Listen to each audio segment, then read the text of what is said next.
Our last stage in the development of confirmation theory concerns the question of which probability function we need. Even if we solve the question of how to measure degree of confirmation in terms of probability, we still need to say which probability function is needed. That's the task that Carnap set for himself.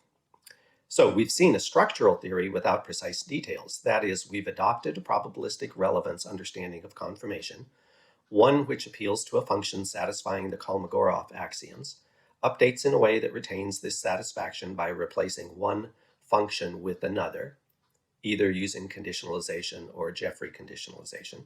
And then we understand qualitative confirmation in terms of probabilistic relevance and quantitative confirmation in terms of some difference between or ratio on the probabilities involved in the probabilistic relevance inequalities. That's the structure. What we are told is about the functions in question. What we're not told, is about the functions. Which functions are the right ones, or will any and every function that satisfies the structural constraints be adequate? Carnap is a restrictivist here. Not just any function will do.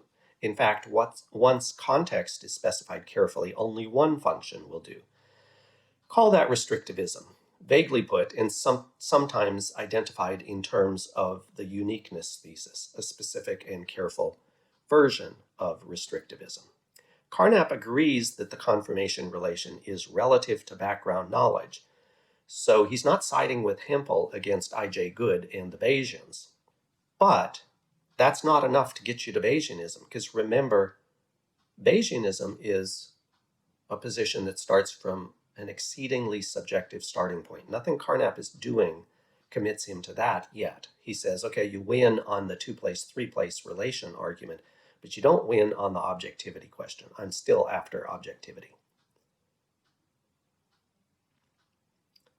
So we can't say what functions are appropriate for inductive logic and rational opinion except relative to a given background system. So a complete theory will say what all the possible k's are, and for each k, we'll say what functions are the right ones for generating a logic of confirmation. So the idea here is, if we go restrictivist with the way Carnap does, you can embrace the idea the confirmation has to be a three-place relation between background knowledge, evidence, and hypothesis. But that doesn't mean confirmation is subjective, because once you specify those three, and I tell you which probability function we're going to use, you're going to get a unique requirement for every possible combination of background knowledge and evidence. And there's nothing subjective about that. At least that's the hope. So to make the task tractable, we have to have a generalized method for constructing all possible k's, all possible background knowledge assumptions, and then another function or measure that generates for each possible k the right probability function. A possible value for k is just, by the way, a consistent set of sentences in an appropriate formal language. So suppose we assume a language and an initial probability distribution m on that language, where m assigns values to claims relative to a background system of knowledge that involves tautologies alone. Then we need a story as to how m generates the precise values it generates for everything else. The story keeps changing. Carnap kept changing the machinery in light of various problems with his initial stories about what this function m was, this initial probability distribution m was. The story keeps changing, but the sequence involves the following elements. We start with state descriptions, we move to structure descriptions, and then the final stage we introduce some further parameters, lambda and gamma parameters on a continuum of distributions. Those are the three stages in the Carnapian history. Remember, Carnap started in, 25 or 26 in the Vienna Circle, and his last book was published in 1980. So this is over a significant number of decades, which is why, one of the reasons why Carnap is so admired by many people. He's clearly the most important philosopher of science of the 20th century and absolutely essential to the history of confirmation theory. So here's the first Carnapian try in terms of state descriptions. A state description is just a complete list of atomic formulas with truth value assignments for each. Think of it like a line of a truth table, except that the formulas involved have to include all the atomic formulas for the language. So you tell me what all the atomic formulas are, and then a line of a truth table is just whatever possible recombinations of truth values you can give to each of those. Truth tables, by definition, are finite in length. So if you have a language with infinitely many atomic formulas, you're not going to quite be able to construct a truth table for it. But the same idea holds for what you're looking for. We then apply, according to Carnap, the principle of indifference to the state descriptions. So where n is the number of atomic formulas, 1 over n is the probability of each state description. That's how this measure m is going to work. This measure Carnap calls m-dagger. The problem is that m-dagger doesn't allow for learning from experience. So this is a really nice, formally elegant account of what the measure is going to do. But if it doesn't allow learning from experience, we got a serious problem. So suppose we have just a very simple language with two atomic formulas, Fa and Fb. You then can construct a truth table. There are 4 possible combinations of these. And if we use the principle of indifference, m-dagger is going to give us a probability of 1/4 for each of them. Note here that the m-dagger measure on Fb given Fa equals the m-dagger on Fb, which equals 1/2. So learning Fa has no predictive value. And this would be true no matter how many instances were involved in the state descriptions or how many instances had been observed. So the point about not being able to learn from experience is if you encounter an object that has a certain property, the next object you encounter, you have some higher degree of expectation that it will have that property as well. M-dagger doesn't allow that to work.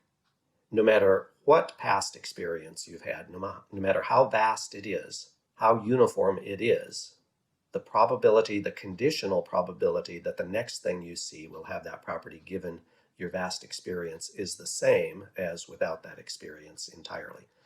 That was an unfortunate and deflating thing for Carnap to have learned. So what he said was, oh, I know, let's not talk about state descriptions. Let's move to structure descriptions. So a structure description groups together some state descriptions under the same heading in much the same way that when tossing 2 dice, listing the possible outcomes groups together multiple ways of getting that outcome. So for example, one outcome is getting a 7. You can do that by rolling either a 4-3, a 3-4, a 5-2, a 2-5, a 6-1, or a 1-6. So the bottom line here are analogous to state descriptions. They are precise characterizations of exactly what happened. Getting a 7 is analogous to the structure description. It groups different specific ways that generate something that falls under the same heading. So, how do we do that to get a structure description? First, begin with the idea of a property profile for an object, a list of all the predicates that the object in question has or lacks. If our language has only one predicate, f, then there are 2 property profiles, having f and lacking f. Structure descriptions are constructed from property profiles by saying how many objects may have each profile, but not which objects have which profile. So if our domain has 2 objects in it, and our language has only the predicate f, there are 3 structured descriptions. Both objects have f, both objects lack f, one object has f and one lacks it. Now notice this is important because there's only one way for that to happen. There's only one way for that to happen, but there are 2 ways for that one to happen. So structure descriptions give us a bit of flexibility on what to say next. We then apply the principle of indifference to structure descriptions, not to state descriptions. So where n is the number of structure descriptions, 1 over n is the probability of each structure description. So let's go back right up to here. There are 3 structure descriptions. So each of those structure descriptions will get a third of the total probability space. But notice the last one, there's 2 ways for it to happen. So each of the state descriptions associated with the last one will only get a probability of 1/6. The state descriptions associated with the first 2 will get the full probability of 1/3. Where each structure has more than one state description in its grouping, we divide the total probability for that structure description equally among the individual state descriptions. So you can think of this as a 2-tier application of the principle of indifference. First, to each of the structure descriptions, and second, to each of the state descriptions under each structure description. This measure Carnap calls M star. So let's look at a quick example. This mirrors the example we were looking at above. Here's the table that we get. So we do a table of state descriptions, but notice that the state descriptions fall into 3 groups.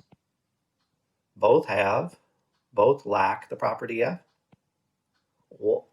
and it goes 1 and 1. So the middle 2 lines get a probability of 1/6 each, whereas the top and bottom lines get 1/3. That's what makes M star give us some hope, where M dagger gave us no hope. So the good news is M star, unlike M dagger, allows for learning from experience. That is, using our simple example, the probability of FB given FA exceeds the probability of FB. Verify that for yourself by looking at the table. The value for the first is 2/3. The value for the second is 1/2. So that's good news, because if you're trying to fix a problem with an earlier theory, it'd be really bad if you came up with a new theory and it didn't even fix the first problem. So that's good. The bad news, M star doesn't allow for learning by analogy. Now, why does that matter? Well, the first one was about as obvious as it gets. You learn from experience. Do you also learn by analogy? There's hardly anything more fundamental to the way in which we process our experience when it comes to inference than by learning by analogy. You see something, you learn something about the way the world works, and then you see something that kind of looks like that. It kind of resembles what you've already experienced in the past. That leads you to certain predictions.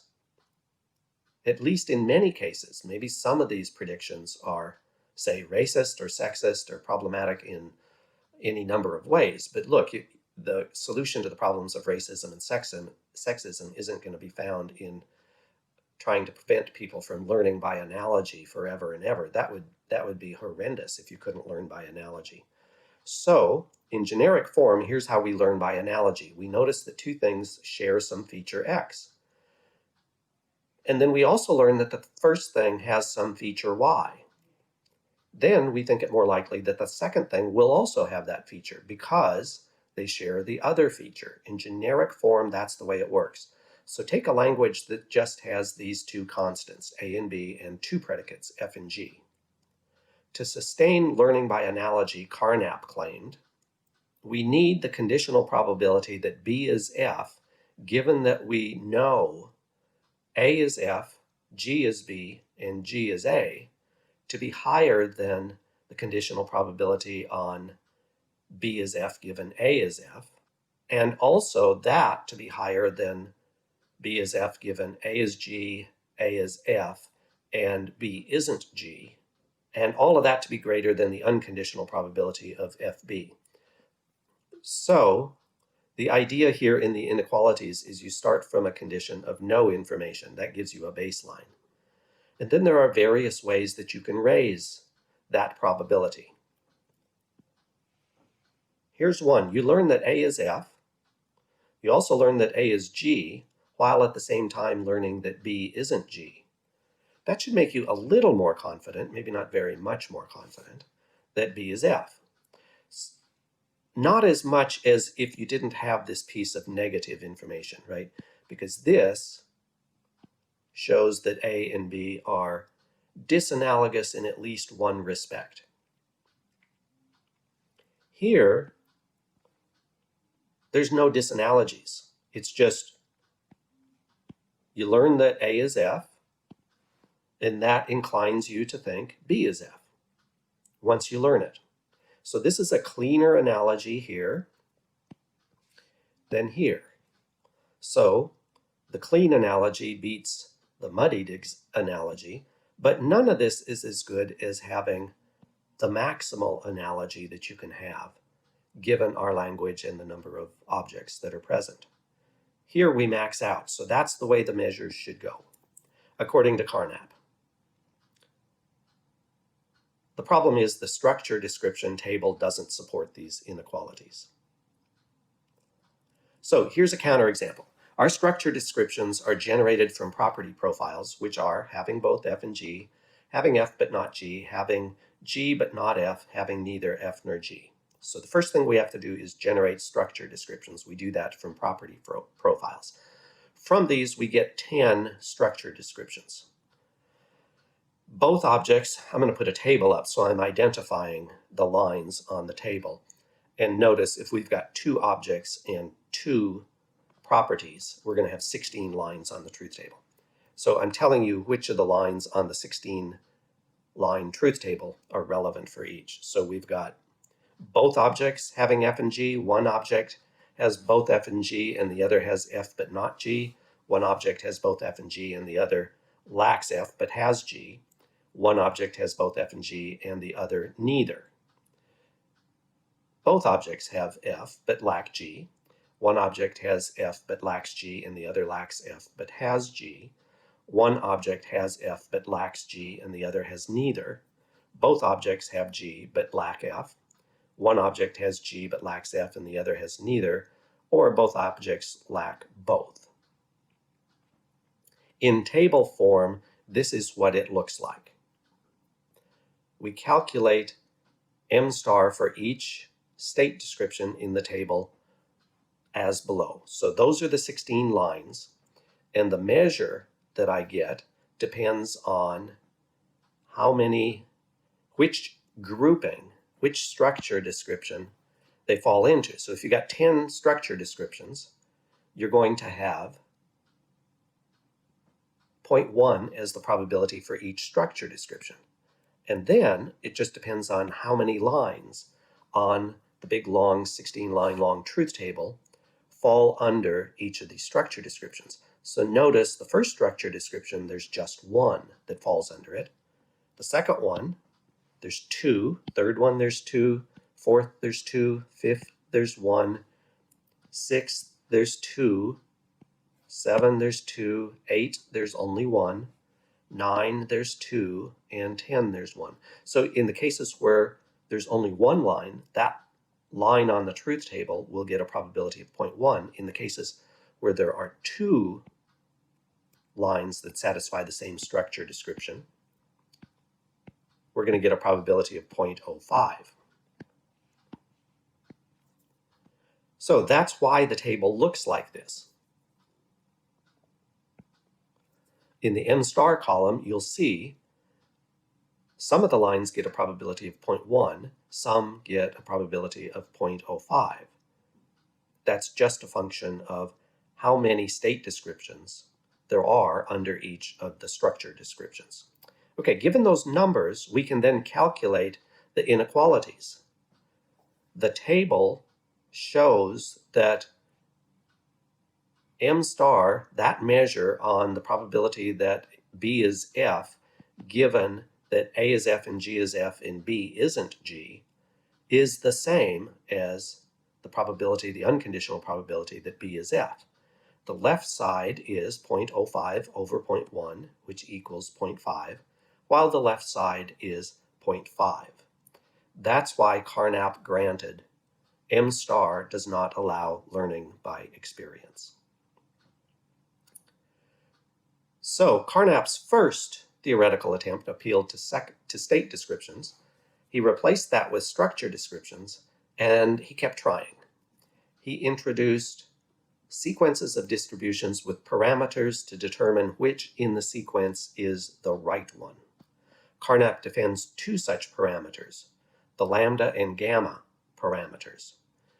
We're going to bypass the details here, however, in favor of focusing on the larger issue that threatens the entire idea of the logical approach here. That issue is the problem of GRU. So the GRU-Blien paradox, it's often called, was introduced by Nelson Goodman in the 1950s. And according to that paradox, the lesson is there is nothing you can do on the syntactic side with measures of formulas and syntactic constructions in the language that can solve the problem. As a result, it doesn't matter what else Carnap wants to introduce to account for the possibility of learning by analogy and learning by experience. Nothing he proposes is going to work at all. So here's the context of GRU. Central to the logical approach is the idea that instances confirm generalizations. Notice especially that the problems for Carnap's measure have only to do with the logical form of the sentences involved, not anything having to do with what the predicates mean. The problem of GRU shows that the answer is it sometimes does matter which predicates you're using. You can't just assume the confirmation is independent of semantics, meaning that it's just a syntactic matter. If that's the right lesson, then there's no approach of the sort Carnap seeks that can succeed no matter what. No approach that tries to read confirmational facts off of facts derived from logical form or syntax. So here's the problem of GRU. We define this new term, GRU. It means green and observed before now, or blue and not observed before now. Suppose you've seen 1,000 green emeralds. That incrementally confirms for you that all emeralds are green. But notice that if you've seen 1,000 green emeralds, you've also seen 1,000 GRU emeralds. Does the same sample thus confirm that all emeralds are GRU? Well, that means all emeralds are either green and observed before now, or blue and not observed before now. But that doesn't seem to be confirmed by your sample of green emeralds. It doesn't seem like it should confirm this because by the definition of GRU, that's the same as the claim that all unobserved emeralds are blue, and our sample of all green emeralds isn't evidence for that. The obvious way to try to evade this problem is to distinguish between simple and complex predicates and declare that only inductions on simple predicates are supposed to generate confirmation for predictions and generalizations. Notice that the definition of GRU is a disjunctive one. Notice the syntactic character of this response as well. All we need to do is examine logical form and we can solve the problem. But Goodman was a smart man. He saw this coming. Notice, he said, we can define GRU in terms of green and blue as above. Similarly, we can define Blien as blue and observed before now or green and not observed before now. But with these two, we can then define green in terms of GRU and Blien. Green equals GRU and examined before now, or Blien and not examined before now. Goodman's point is that syntax alone won't help because we can invent another language where simple and complex are reversed, and we still don't want samples of green emeralds to confirm that all emeralds are GRU. So Goodman says syntax alone can't solve the problem of GRU, since syntactic features are just a product of our choice of language. Instead, we need something other than syntax to show why green is, he used the term projectable, i.e. suitable for use in inductive generalizations and predictions, and why GRU isn't. So notice if you say, well, I have a solution to the GRU-Blien paradox, we just need to distinguish between projectable and not projectable properties.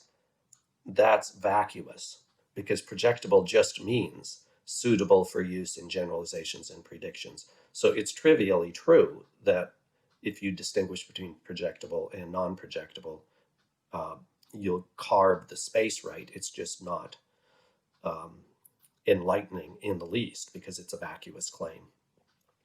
The result is that the Carnapian project of deriving the right confirmation measure from logical form alone is a lost cause. It's worth noting in passing as well that Carnap's lambda parameter, we haven't talked about it, but it has pragmatic features to it that already revealed that he had given up on the logical project anyway. So he first introduced lambda, which showed he'd given up on the project. Then lambda didn't do all the work he wanted, so he went to gamma, but it had the same features of lambda plus some more, and he had given up on the project. He just wasn't acknowledging openly that in the process of moving away from m dagger and m star to lambda and gamma, that he'd given up the store. He hadn't acknowledged that, but in fact, that's what he was doing. Okay, so that's the history of confirmation theory through Carnap's work. So suppose you get to that point and you say, well, crap, what are we going to do? If we can't have a logical notion of confirmation, what do we have? And in come I.J. Good and the subjective Bayesians. Suppose we agree with Carnap and nearly every other confirmation theorist that the key to understanding confirmation is through the notion of probabilistic relevance. We then notice the relativity to background information, so that the confirmation relation between two claims must also involve probabilistic relevance relative to background information K. The hope of those such as Carnap seeking a logical and objective account of confirmation was that of finding a measure M that gives a unique answer to the question of how much confirmation is provided between any two claims relative to a given background. Once getting such a measure, we can give a theory of confirmation, apply it to individual agents, after determining which system of background information accurately describes them. That is, we can describe the particular credence function any given agent has to satisfy to have rational credences just by knowing the theory of confirmation and the relevant background information. But if the logical theory of confirmation is unavailable, we have no basis for thinking that a rational credence function depends only on background information. That is, we have no reason for resisting the idea that rational credences are doubly relative to background information and relative to agents themselves, so that two people can have the same background information, both acquire the same new information, and yet learn from it differentially. How can that be? Answer: different priors, different initial prior probabilities with which you began. Such a Bayesian view is still an instance of understanding confirmation in terms of probabilistic priors. These different priors are just different initial unconditional credences on the part of agents. So you still get to embrace probabilistic relevance. We just relativize both to background information and to a credence function for a given agent relative to background information K and credence function CR. E confirms H if and only if the credence of the conditional probability exceeds that of the unconditional. Equally, we could say for any K and credence function, the big C confirmation function on E and H relative to K and CR is the higher value for the credence of H given E and K compared to the conditional credence of H on K alone. The gap between background information and individual credence function is precisely the opening that forces abandonment of restrictivism or uniqueness in favor of optionalism or permissivism. The space in question is the space specifying the evidential standards for the person, which are a function of priors and resulting conditional probabilities. Okay, so that's subjective Bayesianism. Is that a really disturbing thing? This is from Teitelbaum. The most common objection to the subjective Bayesian view of confirmation is that for confirmation to play the objective role we require in areas like scientific inquiry, it should never be relative to something so subjective as an agent's degrees of belief about the world. This thought mirrors precisely that of the Vienna Circle at the beginning of the rise of logical empiricism, and logical positivism and logical empiricism that culminates in the work of Carnap. So the Vienna Circle, as I said, began in 1922 under the direction of Moritz Schlick, appointed to Ernst Mach's old chair in philosophy of the inductive sciences at the University of Vienna in 1922. So starting the Vienna Circle was one of his first active moments as the holder of that chair. Members of the Vienna Circle included Hans Hahn, the physicist Philipp Frank, Rudolf Carnap from 1926, Kurt Gödel, a student of Hans. Hahn was a mathematician. Otto Neurath, a noted social scientist, most famous for his boat at sea metaphor endorsing a coherence theory of knowledge. And students of Schlick, including Friedrich Waismann, Herbert Feigl, and Marcel Natkin, and included regular contacts with Wittgenstein and Karl Popper. In 1929, Hahn, Neurath, and Carnap published a manifesto for the Circle. People in the 1920s and apparently before liked to write manifestos. So a scientific worldview, the Vienna Circle, is a manifesto for the Circle, not as famous as the Communist Manifesto, but a manifesto nonetheless. Similar to the Vienna Circle was the Berlin Society for Empirical or Scientific Philosophy, led by Hans Reichenbach.